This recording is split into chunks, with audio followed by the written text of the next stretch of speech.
I got one for you. Should D&D abandon alignment? Should D&D abandon an alignment? It depends on how tight to it you feel the need to apply it. What are your opinions? Pros, cons, or I'll get into that in a bit. Pros and cons. The pros and cons of alignment are largely tied to how people interpret alignment's impact on the game. If you scale it one way or the other, you can mitigate the negatives in some areas and amplify the positives. Yeah. And then you also gain some new negatives and new positives in that, and you can flip it around the other way. Say, like, if you could make alignment, say, like, if you focus alignment on basically just the relationship to the deities or the higher powers in the lower planes, say, like, the various gods' alignments, like, if you're trying to gain favor with a particular god and they're lawful good, you need to be lawful good to gain favor with them. Okay. But if you don't care about gaining favor with that deity, you can just kind of flow with it. All right. So, do you think that in its current iteration, alignment does much for the game? Or do you think it basically requires... I mean, you got classes that kind of require alignment in a sense of cleric or paladin, but there is sidelines of those where more evil alignments still function. Mm-hmm. Do we need alignment? Yeah. What does it do in its current iteration? In 5th edition at 2014 and 2024, it does very little. It's, as I said before, it's kind of largely relates to the deities and the good ones and the bad ones, and it doesn't matter too much else from there. So, is it going to negatively impact the game if they just deleted everything involving alignment right off the bat right now? Would that change anything functionally in the game? You would have to remove protection against good and evil. That's and a few other spells. And you might lose a little texture when it comes to the divine, like the gods. How you define them. And then also the evil gods and stuff like that. But then when you get into that universal gray zone of now you don't have good and evil, law and chaos, or order and chaos. Well, you then kind of just have that. You kind of have that exceedingly floatiness to the whole concept. I agree. So and I see what you mean there. There's a need to have some order. Well, it doesn't mean that there's no good and bad in D&D. Yeah. I'm talking about the fact of tracking it. Oh, in the case of the players, in the case of tracking it, or as a DM, is there any point to track it? In the relationship of the players to the higher planes or the demons, and the devils, yes. But otherwise, if you're not really playing a campaign that ties into the divine or the unholy, then it really doesn't matter. You don't have to worry about it. Personally, alignment, for as far as the players are concerned, by default, is largely just a notation or a reminder of, like, oh, my character is good. All right, I'm supposed to be good. Oh, shit. Yeah, they should generally lean towards positive good and lawful or chaotic good, which basically means they might be doing random acts of charity here and there, or they might help someone over there, or just because it just happens here and there. You might have someone that's more lawful evil that has personal rules about how they do their harm in the world and stuff like that. But other than that, it's not something that the Dungeon Master should really beat up the players about. The only reason why it would really matter is if it's something that they're trying to garner with deities. So, in the last, I'm going to say 3 characters that you've made, have you set an alignment when creating the character? I personally don't write it down because Me either. the reason for that is because I usually come up with characters.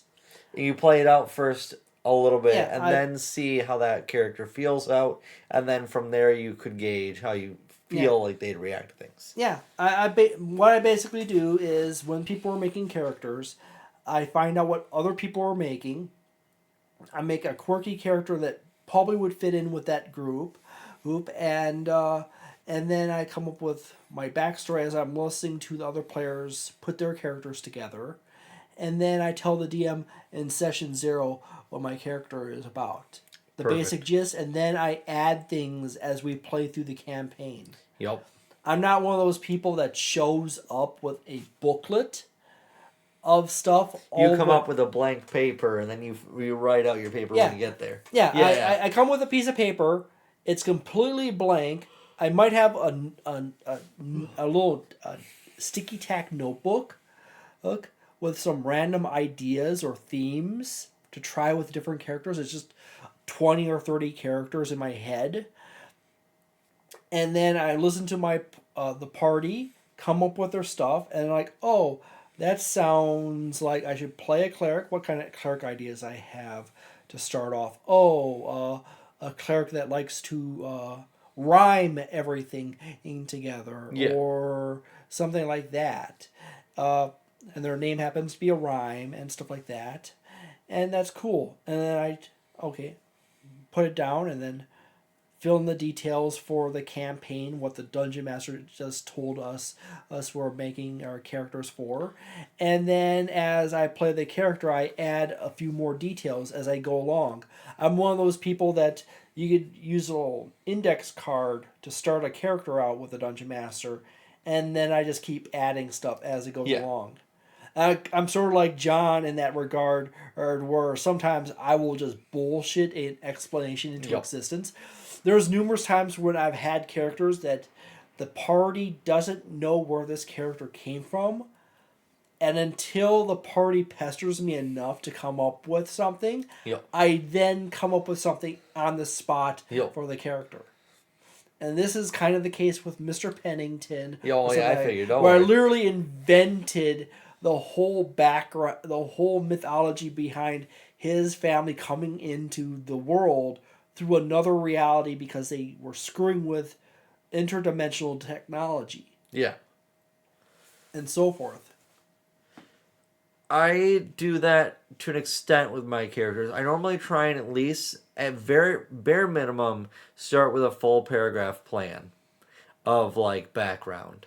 I start with a bullet point with likes food is really good.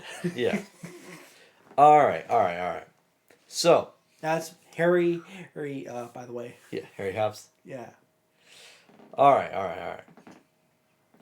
Sounds like we build characters similarly, but yours is a little bit more improv than mine. Mind you, a lot of mine are improv, but so on to the back to the primary topic there though. So alignment. Do you care about it from a DM perspective in your game? If I'm running the game, no. Me either. I don't hold the players to it whatsoever. If it relates to something like the gods, maybe, but otherwise the material plane is basically the plane of free will. I agree with that. And people kind of just mold into where they want to go. The only thing I am concerned as far as alignment is concerned with the players is a player who decides to go with, say, they start with like a really strict lawful character that's good, and then they start randomly throwing in some chaos stuff out of nowhere, and then they kind of switch back to lawful good, or kind of wax and wane between the extremes. And then their character seems to feel like they're just a random mishmash of states. Yeah, there's no continuity of the character and their decisions. That's when it gets iffy. Yeah. So In which case, that's the point of alignment on a character sheet, is like to remind. Of that. Yeah. Hey, you generally play in that way. Yeah. Okay, fair enough. However, Wizards of the Coast included ideals, bonds, and flaws, which basically also covers the same basic concept. We've covered everything around the topic, so then that comes back to the original sentiment. Do you think D&D should abandon alignment? The answer is absolutely not.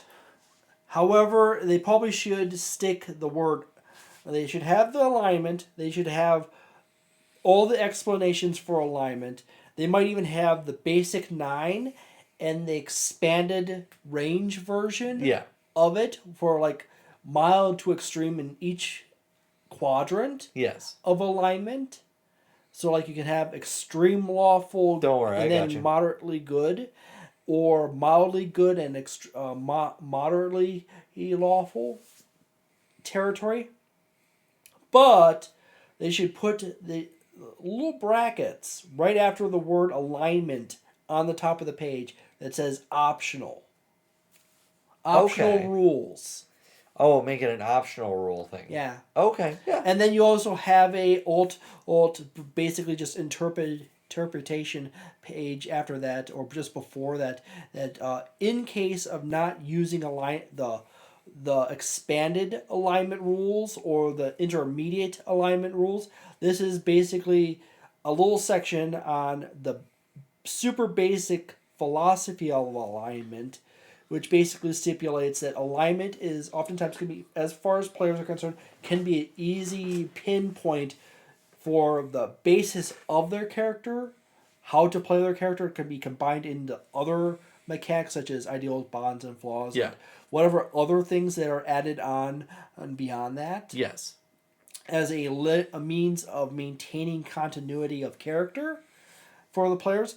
And the Dungeon Master's little box is like, you can use alignment as a tool of relationship between the characters and beings of the higher and lower planes. Yeah. And other than that, don't bother. They're in the soft version of obsessing about details. However, you want more alignment, you can go with the moderate version, the moderate or the expanded version of alignment. So I turned alignment into a 3-stage system. You've made it more complicated. Where you have the easy version, the default easy version of just using it as a pin on things, or you can go to the more complex versions. I probably would go 2-stage myself. First being the current system. The more complex of the two being the current system, and the less complex being just breaking it down to the good, neutral, evil, I suppose. And then just letting it play out from there. Yeah. Anyways, I suppose that's our thoughts on alignment. I'm in agreement for reference that they shouldn't abandon the system. It does have its place, but its place is so area of gray in terms of its usefulness and how relevant it is that it's hard to make use of tangibly as a system. Mm-hmm. Well, we could explore older editions and the rules relating to alignment in the older editions. Are they significantly different? Yes, they have way more impact on the game in older editions. Oh, right. Because you can be a cleric that fully loses your powers and... Yeah, you have rules specifically stating what happens if you say like veer from being a lawful good paladin under a service of a particular god. You have a lot of spells that do alignment damage. Yeah. That specifically targets a character. So like if your character is lawful good, evil spells do more damage to you. Yeah. And such and so forth. But you don't really receive any damage from lawful good good spells. So if you're lawful damage does nothing to you, but evil chaos damage does. Yeah. And they also have spells that protect you from various alignments, and they also have what else is there? in various interactions between alignments, and then even in the oldest editions, they even have alignment languages. Okay. So you have lawful language, you have chaotic language. That's so crazy. And good language and evil language. That's so... So all characters end up with, depending on their alignment, they get another language. Which so you could literally, I feel like it's almost more convoluted than our current system. It just is. Yeah. So your chaotic rogue has chaotic language, and they could choose to say something in chaos to someone else, and if that person is chaotic themselves, they understand what you're saying. But if they're lawful or they're good or they're neutral or they're evil, they don't understand it. Okay. So it's like a magic handshake. Yeah. So. Okay. That's one of the it's been around forever. That's one of the weirdest ones. That's back in AD&D and first edition and second edition.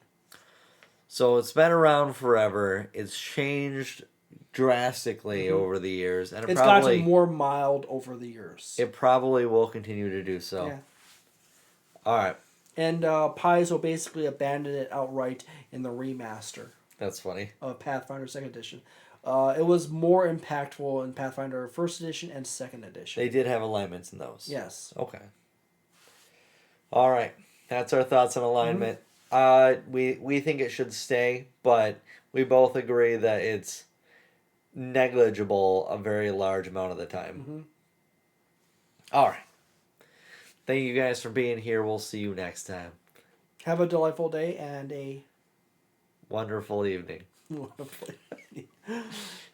And please consider subscribing and liking this video. Yes, I'll do all those things. Hit buttons and stuff. Should probably flip that. Have a good day. Yep. And a nice night.